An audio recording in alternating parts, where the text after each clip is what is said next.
Gram-positive bacteria fall into two main categories, cocci and rods. Among cocci, they are further subdivided into Staphylococcus and Streptococcus. To distinguish between the two, the catalase test is employed. Staphylococcus species are catalase positive, while Streptococcus species are catalase negative. Peptidoglycan cell walls are a characteristic feature of all gram-positive bacteria. Consequently, when stained, they exhibit a purple coloration, leading to their classification as gram-positive bacteria. Streptococcus bacteria exhibit various hemolytic patterns, including alpha, beta, and gamma hemolysis. Within the alpha hemolytic category, we find viridans streptococci and Streptococcus pneumoniae. Alpha hemolysis means partial oxidation of red hemoglobin to green methemoglobin. In contrast, Streptococcus gallolyticus and Enterococcus fall under the gamma hemolytic category, where there is no oxidation. And the beta hemolysis encompasses 20 groups based on the Lancefield classification system, where there is complete oxidation resulting in yellow color. Now, as viridin streptococci and Streptococcus pneumoniae both are gram-positive, catalase-negative, alpha hemolytic bacteria, various tests are employed for differentiation, including the Opticon test. In this test, an Opticon disc is placed at the center of a blood agar plate.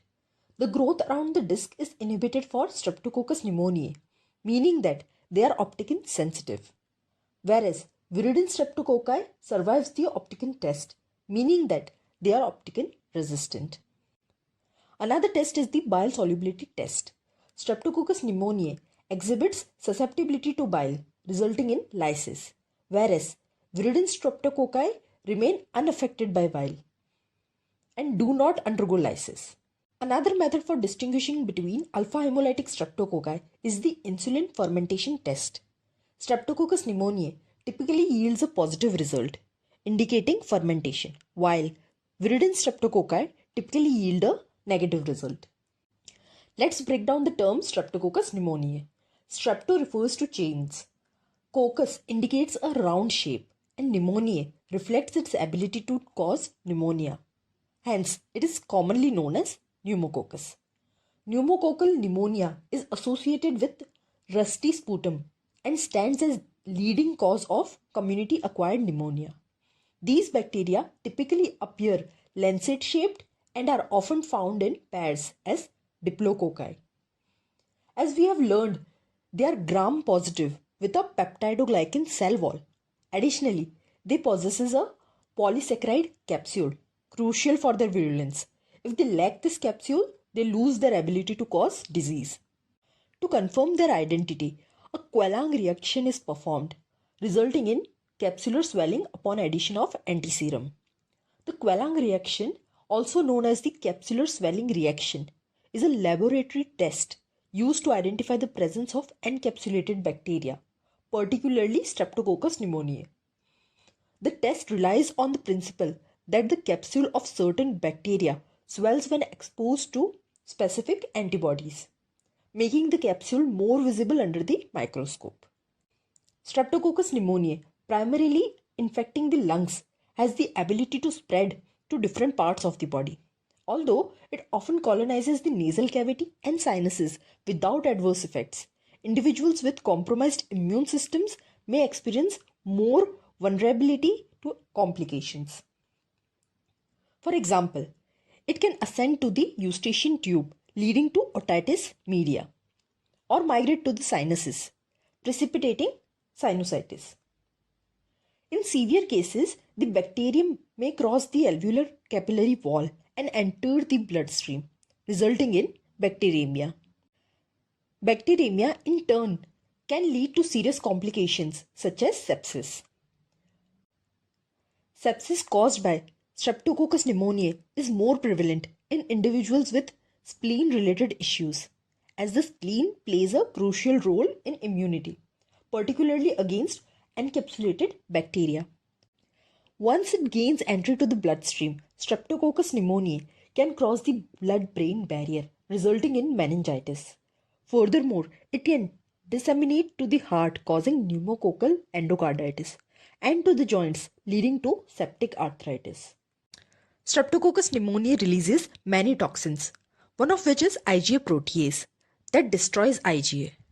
IgA is the major class of immunoglobulin, classically functions by interfering with microbial attachment to host tissues. Several mucosal pathogens like Streptococcus pneumoniae produces IgA protease, which can bypass the protective mechanisms of this particular Ig subclass. Another toxin, autolysin, breaks down bacterial cells, releasing their components and thereby exacerbating local inflammation and tissue damage. One of the components released due to autolysin activity is pneumolysin, a virulence factor that binds to cholesterol in the cell membrane, causing its lysis and contributing to the pathogenicity of the bacteria. For diagnosis, other than Quelang reaction, microscopy reveals the presence of encapsulated bacteria. Another diagnostic tool is the Draughtsman's appearance, also known as the bull's eye or target appearance. It is a characteristic visual pattern observed in culture-based tests for Streptococcus pneumoniae. When grown on blood agar plates for an extended period, typically 24 to 48 hours, colonies of Streptococcus pneumoniae often displays a distinctive morphology. These colonies appear as young alpha hemolytic colonies with flattened, depressed centers, resembling a Draughtsman's or bull's eye target. Moreover, PCR tests are utilized to detect the DNA of Streptococcus pneumoniae. As for the prevention of Streptococcus pneumoniae infections, pneumococcal vaccines are available in both conjugate and polysaccharide formulations. The conjugate vaccine PCV13 targets specific to 13 Streptococcus pneumoniae serotypes and is administered to children under 2 years of age. On the other hand, the polysaccharide vaccine PPV23 contains 23 purified capsular antigens and is predominantly recommended for adults. In terms of treatment, penicillin is the first line option.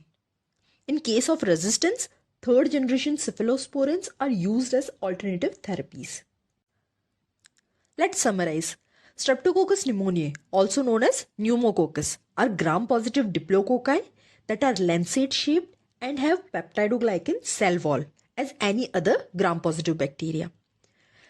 They have capsule, which plays a key role for its virulence. They are alpha hemolytic bacteria that are opticin sensitive, bile soluble, and they test positive for insulin fermentation and for Quelang reaction. It is a major pneumonia causing bacteria which can spread throughout the body like the eustachian tube and sinuses, leading to otitis media and sinusitis. And from there, it can release into the bloodstream, causing meningitis, pneumococcal endocarditis, and septic arthritis. And the patients with anatomic or functional hyposplenia or asplenia are at increased risk of infections. Streptococcus pneumoniae secretes various toxins. IgA protease targets and degrades IgA antibodies, compromising host defense mechanisms. Autolysin breaks down bacterial cells, releasing inflammatory components that contribute to tissue damage. Pneumolysin, another virulence factor, forms pores in cell membranes leading to cell lysis and further tissue destruction. Diagnostics for Streptococcus pneumoniae involve microscopy to identify encapsulated bacteria and the Draughtsman appearance on culture-based tests, visible within 24 to 48 hours of prolonged incubation in blood agar. PCR tests are also employed to detect Streptococcus pneumoniae DNA. To prevent Streptococcus pneumoniae infections, pneumococcal vaccines are available in conjugate and polysaccharide formulations. PCV13 is administered to children under 2 years and targets specific to 13 Streptococcus pneumoniae serotypes, while PPV23, recommended for adults, contains 23 purified capsular antigens. For treatment, penicillin is the primary choice, with third generation cephalosporins used as alternatives in case of resistance. That concludes all the important aspects of Streptococcus pneumoniae. If you found this information valuable and insightful, we would greatly appreciate it if you could show your support by giving this video a thumbs up and subscribing to our channel. Additionally, for quick reference and summarized notes, be sure to visit our Instagram page. You can find the link in the description box below. Thank you for tuning in and watching. Your support means a lot to us.